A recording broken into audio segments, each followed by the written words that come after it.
Sou Jeremy Wade, biólogo e pescador radical. Viajo pelo mundo investigando monstros lendários de rio. Criaturas que se ocultam sob a superfície da nossa consciência. Ao longo das minhas investigações, descobri que, por mais fantástica que seja a história, sempre há um fundo de verdade. Os fatos podem ser tão fascinantes quanto a ficção. Eu estou no Japão, um lugar que tem mais história sobre monstros de rio do que qualquer outro onde já estive. É a primeira vez que venho aqui e me sinto totalmente intimidado pelo desafio de separar o que é fato real do folclore e das tradições locais. Pode estar além da minha competência. Mas de uma coisa eu tenho certeza. Real ou imaginário, encontrarei monstros diferentes de todos que já encontrei. Tenho aqui, talvez dois.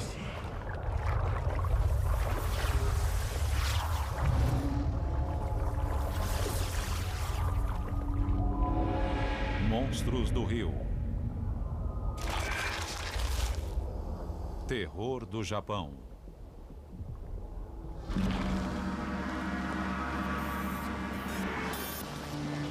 Para o seu tamanho, o Japão tem uma população enorme, mais de 127 milhões de pessoas. A maioria amontoada nas cidades principais. Como sempre, uma metrópole não é o local mais provável de se começar uma aventura atrás de monstros de rio. Mas o Japão ainda possui áreas selvagens e remotas. Entretanto, não imagino aonde a minha aventura me levará. Acabei de chegar e já me sinto oprimido. Mas preciso me concentrar. Minha primeira providência é obter dados básicos sobre os monstros que busco. Pela manhã, irei ao local onde sei que posso dispor das melhores informações.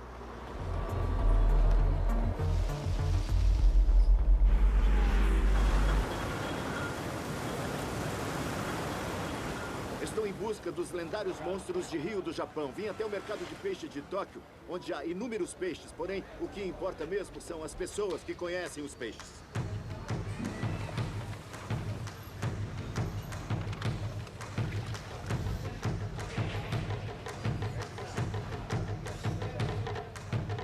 São 5 da manhã e o local parece um formigueiro. Os japoneses são obcecados por peixe. Os números são assombrosos. Envolve cerca de 500 mil de toneladas de peixes e frutos do mar todos os anos, o que o torna um dos maiores, se não o maior, mercado de peixes do mundo.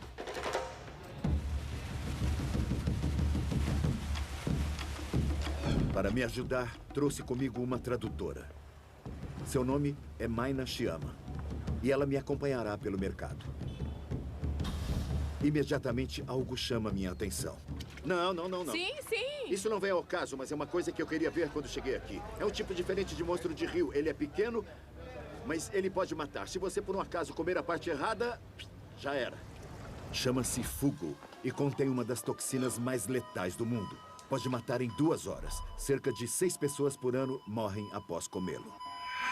Por que ele é vendido aqui? Se você comer a parte certa, tudo bem. Um chefe leva 3 anos para aprender a preparar este tipo de peixe.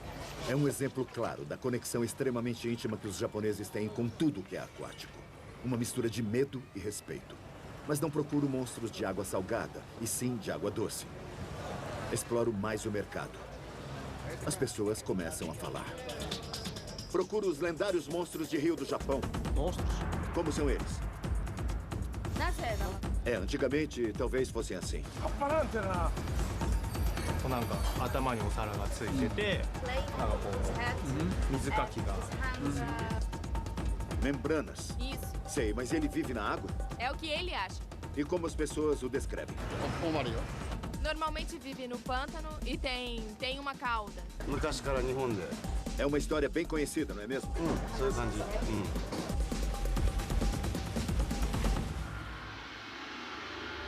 Foi uma manhã muito produtiva. Ao conversar com o pessoal do mercado de peixes, 2 monstros de rio foram sempre citados. Um deles, um bicho horrível e escamoso chamado capa, que, segundo dizem, arrasta crianças desatentas até as profundezas onde ele as devora. O outro é uma criatura de magnitude diferente. Dizem que ele é responsável por mais mortes humanas do que todos os outros monstros de rio que já encontrei em outras partes do mundo se os juntássemos. Seu nome é Namazu. E aparentemente não é só uma lenda. As pessoas dizem que ele vive até hoje num antigo lago no meio da ilha de Honshu. Com 670 quilômetros quadrados, o Lago Biwa é o maior lago de água doce do Japão e remonta a 4 milhões de anos, o que o torna um dos lagos mais antigos do mundo. Para chegar lá são 2 horas de trem-bala. O Japão é diferente de todos os lugares que já visitei. Tradições antigas e modernidade vivem lado a lado. Mas será que ainda há uma prova viva dessas lendas nos dias de hoje? Ou teriam sido os monstros de rio engolidos por esse progresso? Para descobrir isso antes de ir para o Lago Biwa, Maina agenda meu encontro com um antropólogo da Universidade Shiga, que me dirá mais coisas sobre as lendas desses monstros e onde encontrá-los.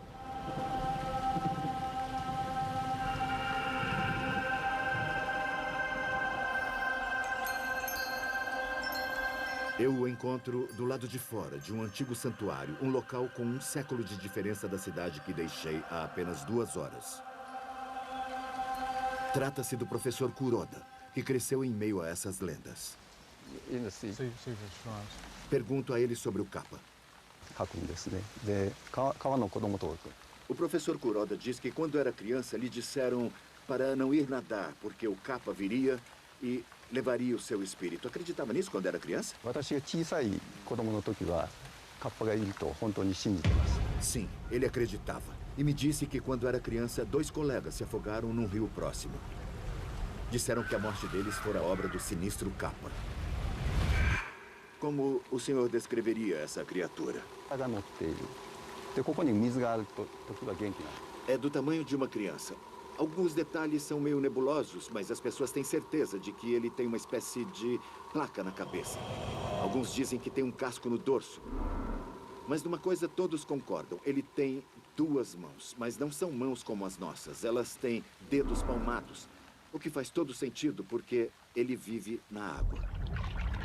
Criaturas que vivem na água não costumam ser vistas claramente. Só uma parte. Com o decorrer dos anos, as pessoas veem outras partes que depois são anexadas. Neste caso, no caso do Kappa, trata-se de um monstro aquático composto. Essa informação, embora surpreendente, não me ajuda a descobrir a verdadeira identidade do apavorante Kappa. Mudo de tática e pergunto sobre o Namazu. O que poderia me contar sobre outra crença antiga, o Namazu?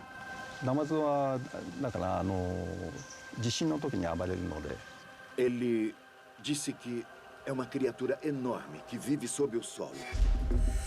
Segundo a lenda, há um bagre vivendo sob a terra. Quando ele se contorce, seu corpo imenso provoca os grandes terremotos que atormentam o Japão. Para proteger as pessoas, Kashima, um deus da água, pôs uma pedra enorme sobre o Namazu para impedi-lo de se mover. Porém, de vez em quando, o deus perde a concentração e relaxa a pressão sobre a pedra. E o bagre se contorce tentando se libertar, causando mais terremotos. O Japão sofre mais de 1000 terremotos por ano. É uma ameaça constante que coloca em risco milhões de vidas. Seriam esses tremores regulares obra de um bagre gigante? É uma história surpreendente, com um obstáculo imenso. Não existe um bagre vivo capaz de produzir tal efeito. Meu desafio é achar uma possível conexão no mundo real entre o bagre e os terremotos. Talvez a resposta esteja no lago. Com o dia prestes a terminar, meu plano é vasculhar a área e tentar entender a imensidão do meu desafio. Logo, torna-se óbvio que o mundo moderno avança rapidamente sobre esse lago antigo. O kit que meu guia de pesca sugeriu que eu usasse não parece capaz de capturar um monstro. Mas essa linha multifilamento já fisgou peixes de mais de 45 quilos. Estou usando uma isca inteligente. A ideia é imitar uma rã. Mas o anzol não enrosca nas algas. Quando o peixe se aproxima, ele fisga o peixe. Esta é uma isca artificial bem eficiente.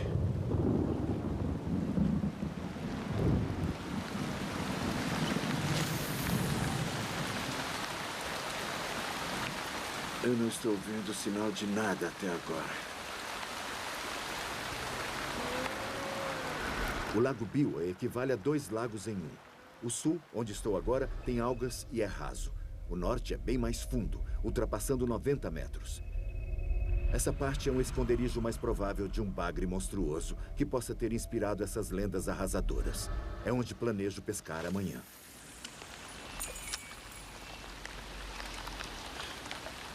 Pescar na superfície com uma isca que faz barulho causa muita agitação. Isso gera uma certa interferência que os peixes conseguem ouvir de muito longe. Vou trocar a isca para fazer mais barulho.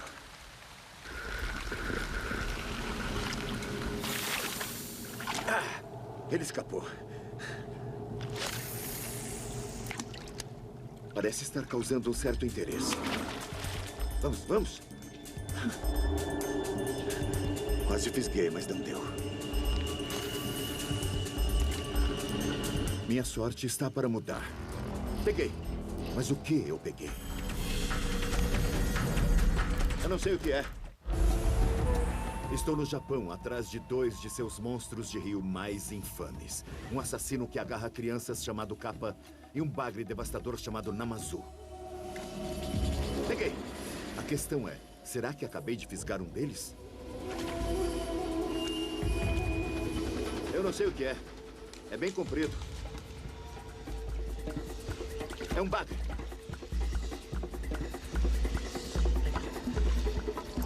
Mordeu a isca assim que caiu na água. Abocanhou na hora. Não se trata de um monstro, mas talvez seja descendente do lendário Namazu. Ele é muito similar em aparência ao siluro europeu. Tem a forma alongada, boca grande, olhos pequenos e 2 barbilhões longos no maxilar superior. É algo inesperado, embora já tenha fisgado alguns bagres usando iscas. Mas esse não é o gigante que está por trás das lendas. Na verdade, há 3 espécies diferentes de bagre no lago. O que confunde é que todos são chamados de Namazu. Mas este aqui não é o peixe que estou procurando. Ele é bem maior do que este. Meu alvo é o Namazu gigante, ou mais conhecido aqui como Biwako o Namazu. Amanhã pretendo ir mais longe, para o norte, alugar um barco maior e pescar durante a noite.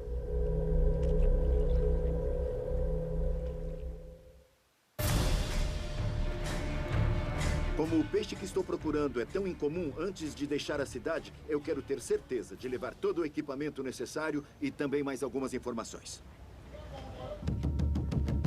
Qual desses é o melhor? Prateleiras com equipamentos de pesca são um ótimo lugar para se obter esses dados.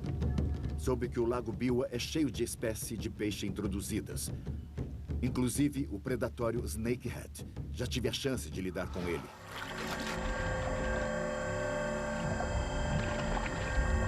Outra surpresa é que, pelo visto, ninguém pesca o Namazu gigante. As pessoas evitam enraivecer esse monstro. Parece incrível, mas estou prestes a entrar num território novo. Não obtenho dados de pescarias anteriores. Será que ainda há um peixe colossal vivendo no lago? Um que, numa época anterior à ciência, deu origem à sua fama de causar terremotos? Só há um jeito de descobrir. Tenho de fisgar um.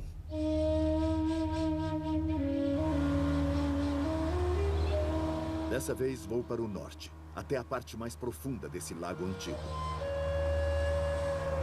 O tamanho do lago me deixa esperançoso. É grande e profundo bastante para esconder um monstro. Mas é isso que também torna esse desafio tão intimidante. O volume de água.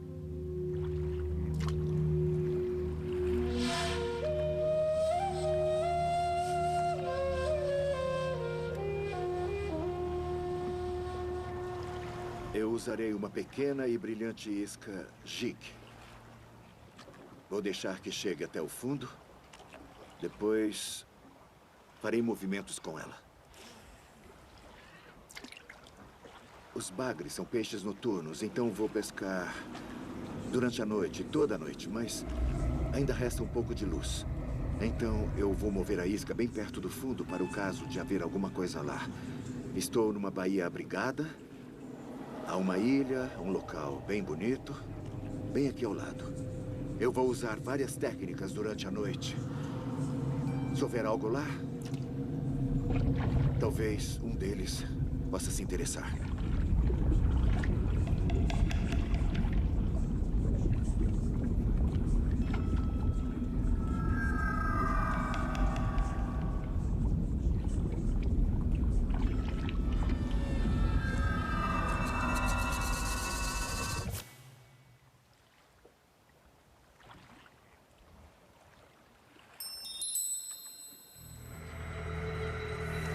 Os bagres não recorrem muito à visão.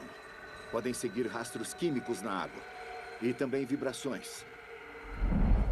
Os bagres, como todos os peixes, têm uma linha lateral que permite que percebam essas vibrações. Mas também usam os barbilhões para visualizar seu mundo através do faro. Bom, eu tenho uma isca lá no fundo. Vejamos quanto tempo vou esperar. Enquanto me acomodo, penso nos outros bagres que já fisguei. Especialmente naquele siluro, na Espanha. Um bagre que, dispondo de espaço e comida, atingiu proporções monstruosas. O namazu gigante pertence à mesma família do siluro. E com todo esse espaço e comida, com certeza deve haver um gigante oculto sob a superfície desse lago. Estou no Lago Biwa, tentando capturar um gigante, mas não está fácil perceber a ciência por trás da lenda. Já peguei bagres gigantes, mas nenhum deles poderia ser acusado de causar terremotos. Será que seus super sentidos noturnos têm algo a ver com a minha investigação? É uma coisa que levarei em consideração.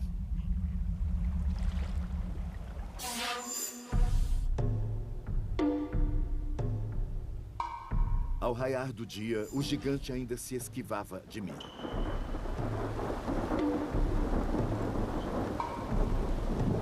Tentamos outro local, mas as condições do tempo pioravam rapidamente. Após 24 horas de muita chuva e pouco sono, nada indica que ele cruzará meu caminho. Mais uma noite se aproxima. E ainda não peguei nenhum peixe. Muito menos o bagre gigante. Talvez esteja agindo de forma errada e precise repensar minha estratégia. Notei que há muitos pescadores comerciais no Lago Biwa. Talvez seja a hora de procurar ajuda profissional.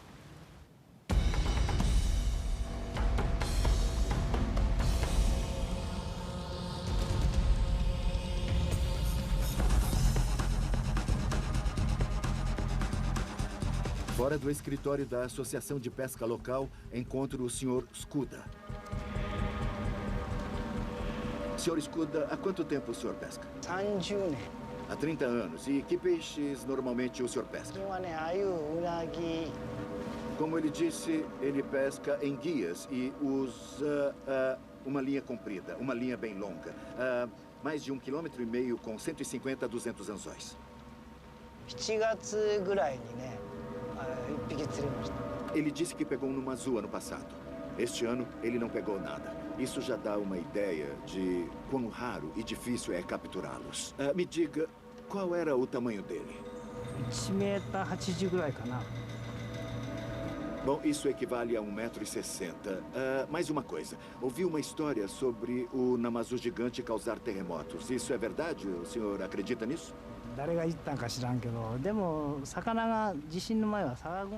Ele disse que são grandes, mas nem tanto assim. Porém, ele disse que talvez fiquem mais ativos antes dos terremotos. Isso é bastante interessante. それはないけど、その地震。 Ele disse que Antes de um terremoto, costuma pegar mais peixes que normalmente, então com certeza alguma coisa acontece ali.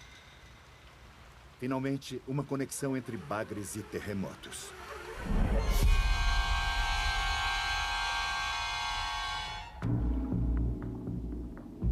Eu entendo que um peixe desse tamanho possa inspirar lendas, mas a crença de que eles possam causar terremotos é um tanto exagerada. No aquário do Lago Biwa há 2 namazus de 1,5 metro. É bom saber que esses peixes existem, mesmo que não estejam na ponta da minha linha. Eu conversei com os pescadores, mas talvez seja hora de conversar com os cientistas.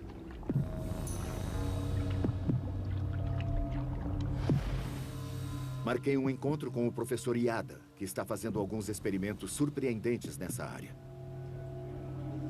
O que temos aqui?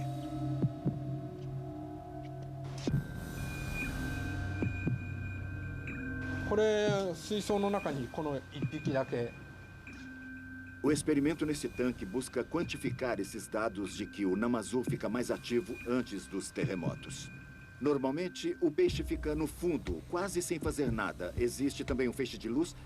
Sempre que o peixe passa por esse feixe de luz, este contador registra. Num dia comum, ele corta esse feixe de luz 10 vezes. Há um contador à esquerda.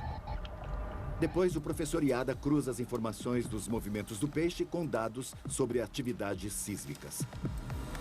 Temos aqui os dados de alguns meses atrás. Mostra uma atividade normal, não muita, mas nesse dia foram mais de 60 vezes. Esta linha vermelha indica um terremoto de magnitude 6,1. Parece haver uma verdadeira correlação, algo mensurável entre a atividade do namazu e os terremotos. Como exatamente esses bagres conseguem detectar os terremotos tão precocemente é algo obscuro. Mas uma coisa é certa, eles conseguem, e bem antes de qualquer ser humano. É a conexão e a evidência que eu procurava. Porque no mundo antigo, no mundo em que essa lenda foi criada, numa época anterior à ciência, os pescadores testemunhavam uma atividade maior e logo depois ocorria um terremoto, não havia como não conectar os dois eventos. Mas em vez de virem essa atividade como uma reação aos fracos tremores iniciais, eles a consideravam a causa do terremoto. Num país obcecado por peixes e que sofre constantes terremotos devastadores, isso deu origem à lenda do namazu. Essa investigação me mostrou que, no Japão, tenho de pensar diferente. Porém, minha missão não terminou. Constato que há algo bem real por trás da lenda do namazu. Mas e quanto a outra lenda que parece bem mais absurda? Estou me referindo ao kappa, a criatura aquática cuja vítima preferida são as crianças.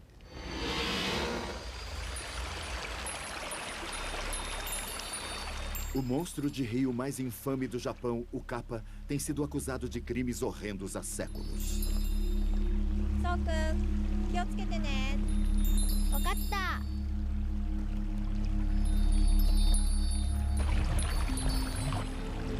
Embora seja forte o bastante para matar bois e cavalos, sua vítima preferida são as crianças.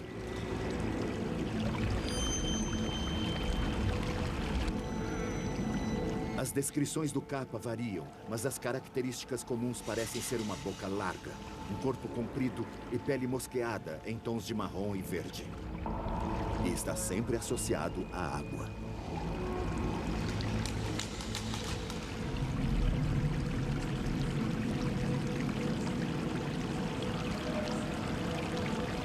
Ele costuma pegar as vítimas completamente desatentas.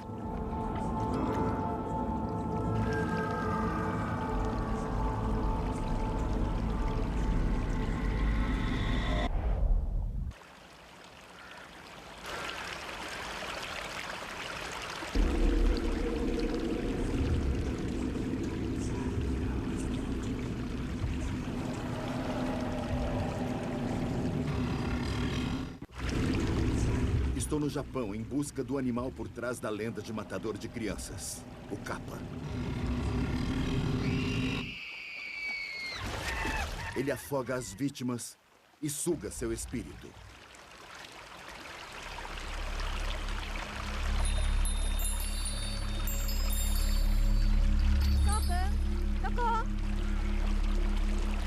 Embora considerado só uma lenda, soube que esse monstro tem sido acusado da morte de crianças. O professor Kuroda me contou sobre seus 2 amigos de escola cujo afogamento foi atribuído ao sinistro Kappa. Todos com quem falo no Japão parecem conhecer esse monstro.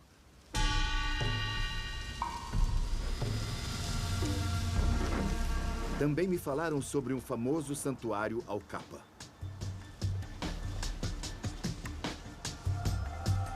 Um local onde as pessoas fazem oferendas para manter esse monstro sinistro longe das crianças.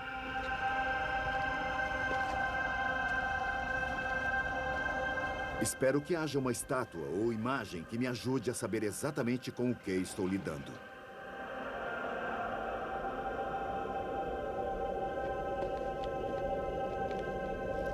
Lá está ele.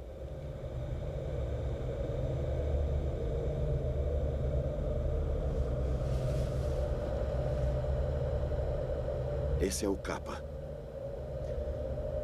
Uma criatura fascinante, quase um humanoide, de certa forma.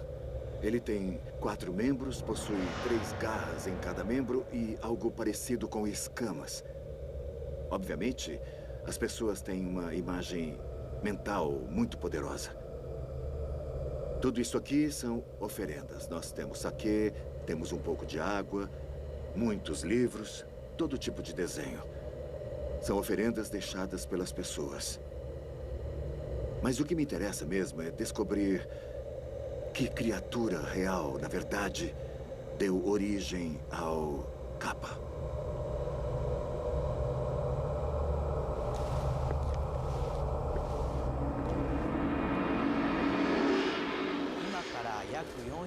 Converso com um monge encarregado de cuidar do santuário. Parece que o Kappa ainda está bem vivo na mente das pessoas, mas achar um será outra história. Contudo, eu soube de um lugar onde parece que há um Kappa que está mumificado. Isso é uma coisa que eu quero ver pessoalmente.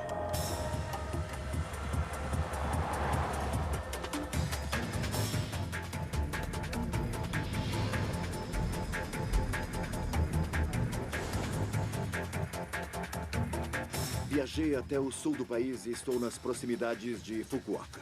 Talvez a resposta para o mistério esteja aqui, neste local.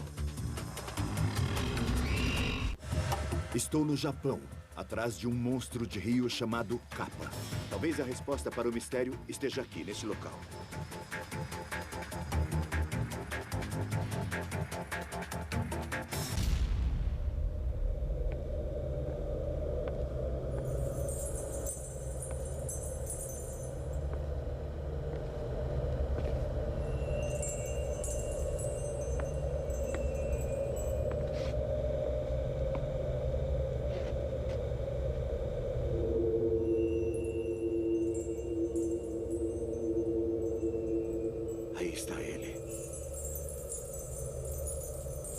Eu reconheço que é bem horripilante, seja lá o que isso for. A pele encolheu sobre os ossos. Embora ele esteja morto, dá a impressão de estar olhando para você. Foi encontrado há cerca de 50 anos, dentro desta caixa. E criaram um santuário para ele. Nunca foi examinado cientificamente, mas sinto que, ao homenageá-lo, permitem que ele continue a proteger o local. Deve ter uns 400 anos, o que remonta ao período Edo do Japão, uma época de superstição e fantasia.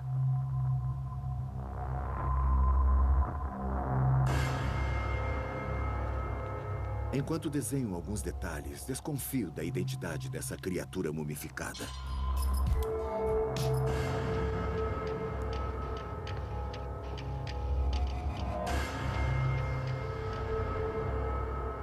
Obrigado. Muito obrigado.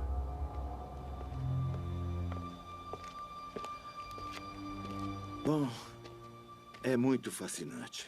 Eu não disse muita coisa lá dentro porque eu não creio que seja nenhum tipo de animal real. Eu acho que isso foi feito com alguns pedaços de diversos animais. Algo que não era tão incomum assim no Japão antigo. Então, Não é a resposta que eu procuro, mas de certa forma isso me aproxima mais da resposta, porque se as pessoas acham que este animal é o capa, então, na verdade, eu não estou à procura de um peixe. Talvez esse seja meu caso mais estranho.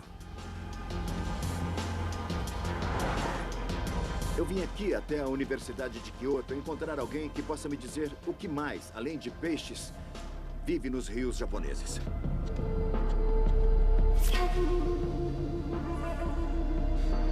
Professor Matsui, poderia me dizer o que mais vive nos rios do Japão, além dos peixes?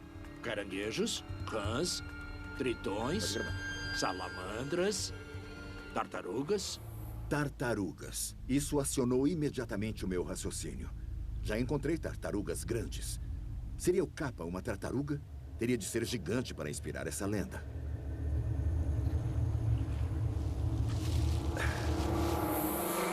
Que tamanho elas atingem? A maior delas não é tão grande assim. Quase 50 centímetros. 50? É. Seria mais ou menos assim? É isso mesmo. Sei. Não é grande o bastante para ser o capa, raptor de crianças. Mas as tartarugas têm influenciado a lenda, pois o capa às vezes é descrito com um casco. À medida que conversamos, o professor Matsui me fala de uma criatura conhecida localmente como Hanzaki, que vive nos rios e atinge quase 1,80 m, mas é muito rara agora. Para achar uma delas, terei de ir até as colinas. Encontrarei um homem que dedicou a vida ao estudo dessa criatura misteriosa. Seria mais uma busca inútil, ou eu teria finalmente achado o meu monstro do rio. Porém, antes que eu tenha a chance de descobrir, o tempo intervém.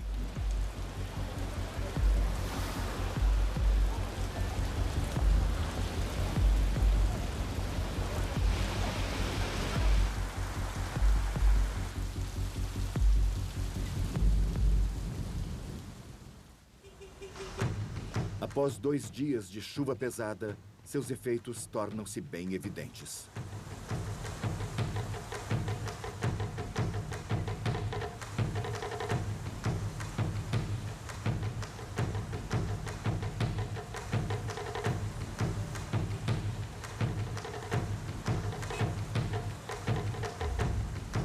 Eu tive de adiar a minha caça ao capa por um tempo, porque os dias de chuva grossa transformaram os rios urbanos em torrentes violentas e os riachos das montanhas estão perigosos demais. Então eu vou ter que aguardar a água voltar ao normal. Até os animais adaptados à vida aquática lutam em meio ao dilúvio. Tem uma tartaruga ali. O capa poderia muito bem ser isto aqui, mas elas não costumam crescer muito. Se crescessem, seria uma possibilidade. A criatura que busco está no alto das colinas. Após outro dia de espera, consigo deixar a cidade e ir para o campo. Para achar meu monstro de rio e atender a um compromisso. Encontro o Sr. Toshimoto no instituto dedicado ao estudo do Hanzaki. Ele me mostra um esqueleto, mas me garante que este pertence a uma criatura de verdade. Aqui está ele, mas de certa forma fico na mesma, pois não se assemelha muito a um peixe. Parece uma mistura de bagre com peixe pulmonado e enguia. Mas não é tão simples assim. Há outros ossos aqui. Ele é bem grande. Esta parte aqui tem 90 centímetros, mas veja só, poderia muito bem agarrar a minha mão. Repare nas mãos. Aqui. Existem algumas fotos de marcas de mordidas em mãos e isso me instiga a focar mais. É bem afiado. É.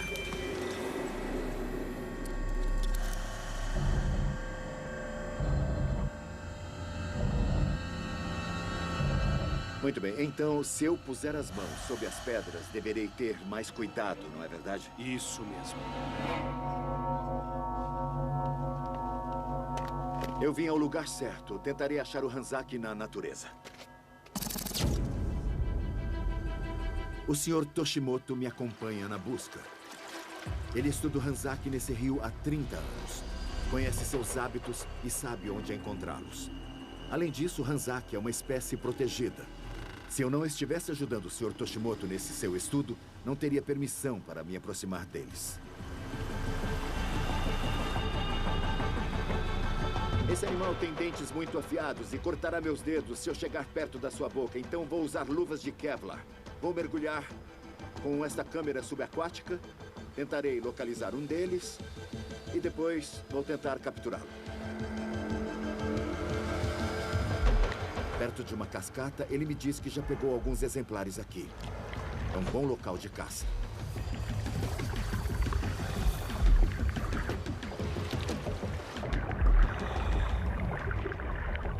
Há muitos peixes aqui.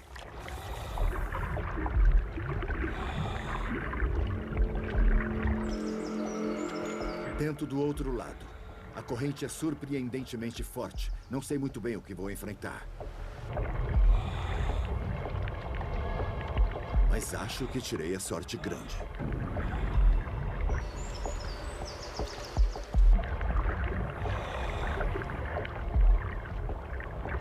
Tem um aqui embaixo, talvez dois. Há uma cauda aparecendo de 1,5 metro sob a água, embaixo desta rocha. Ele se moveu quando eu passei, ocultando-se mais sob ela. O problema é que só há um pedaço da cauda para fora. Seguro a cauda? Prendo com força? Ok. Certo. Bem firme e Isso. depois do pescoço. Isso.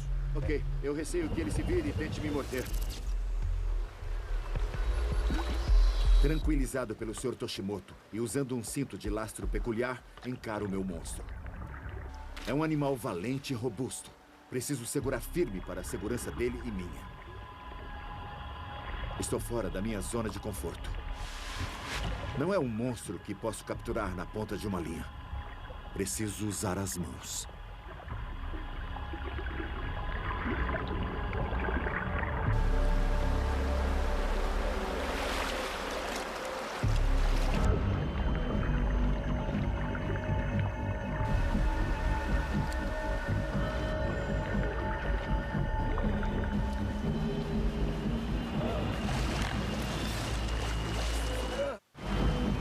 Estou atrás da criatura que há por trás do mito de um monstro matador de crianças, o Kappa.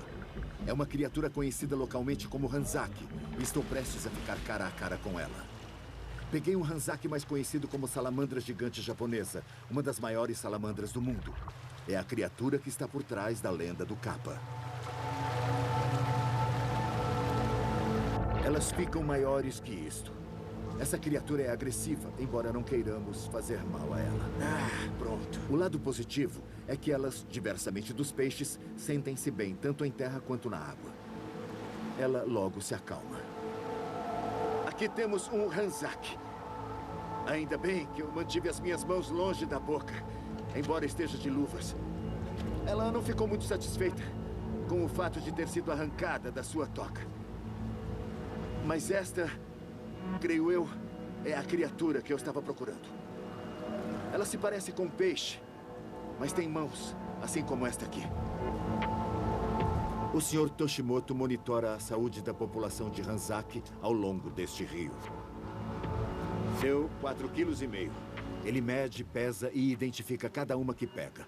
Conta todos os dedos, tudo normal. Assim, quando é recapturada, ele dispõe de um registro de como esse animal, incrivelmente raro, está vivendo na natureza. Deu 90 centímetros. E agora, coletamos mais um para seu estudo. Como esse animal ainda não tinha sido pego, ele não carrega um chip. Foi uma boa captura. Normalmente não teria permissão para tocá-lo, mas o fato de atuar como assistente do Sr. Toshimoto, isso me possibilita lidar com esse animal. Restam poucos bolsões dessa salamandra gigante ameaçada na natureza. Criaturas que não mudaram desde a era dos dinossauros. Sua sobrevivência constitui parte importante do patrimônio natural do Japão. Ao soltá-la, esse tesouro nacional ainda tenta, pela última vez, me morder. Antes de sumir, sem dar a mínima para sua captura.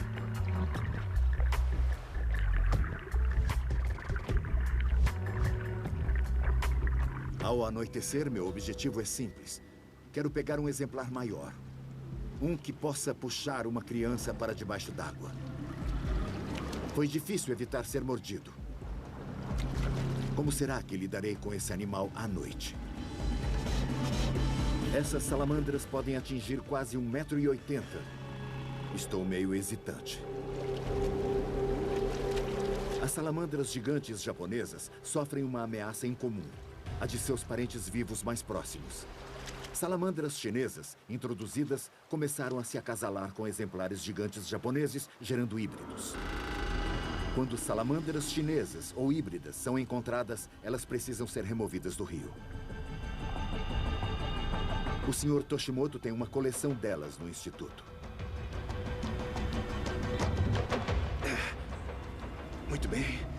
Veja só isso. Ela foi pega no rio a poucos quilômetros daqui. Trata-se de um híbrido. Como não será devolvida ao rio, eu posso observá-la bem de perto. Tem quase 1,20 m de comprimento. Quando ficam desse tamanho, sem nenhum predador natural, tornam-se valentes. Quanto às descrições que eu obtive, elas se encaixam nesta criatura composta que engloba uma mistura de diversos animais. O que poderia se assemelhar ao capa? Isso aqui, a salamandra gigante. Ela tem a cabeça chata, a boca larga, um corpo longo e musculoso, uma cauda muito forte. E, além de tudo isso, tem estes membros aqui. Isso equivale a, digamos, um peixe com membros. Se você visse uma dessas num riacho, você com certeza não ia querer que seu filho nadasse nele. Diferentemente dos monstros de rio que encontro, que gostam de águas profundas e escuras, essas salamandras vivem em rios cristalinos. O tipo de rio onde você deixaria seus filhos brincarem. Ao observá-la capturar um peixe, percebemos de onde surgiu a ideia de que o capa mata suas vítimas sugando sua alma. Essas predadoras vorazes literalmente sugam a comida.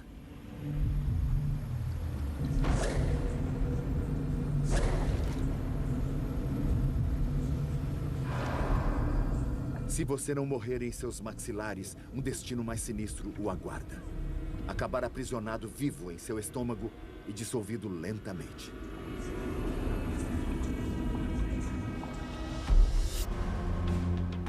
Essa investigação me levou a um novo território, sob diversos aspectos. Minha missão é sempre descobrir a verdade por trás da lenda. Mas assim que cheguei ao Japão, a tarefa mostrou-se avassaladora. Ouvi histórias sobre bagres causadores de terremotos e assassinos de crianças. Mas creio que descobri a verdade por trás dessas histórias. E o que levarei comigo do Japão é a constatação de que o muro que separa a verdade da fantasia, às vezes, é fino como papel. Eu posso entender como essa criatura pôde inspirar lendas e, a meu ver, pode ser considerada um monstro de rio.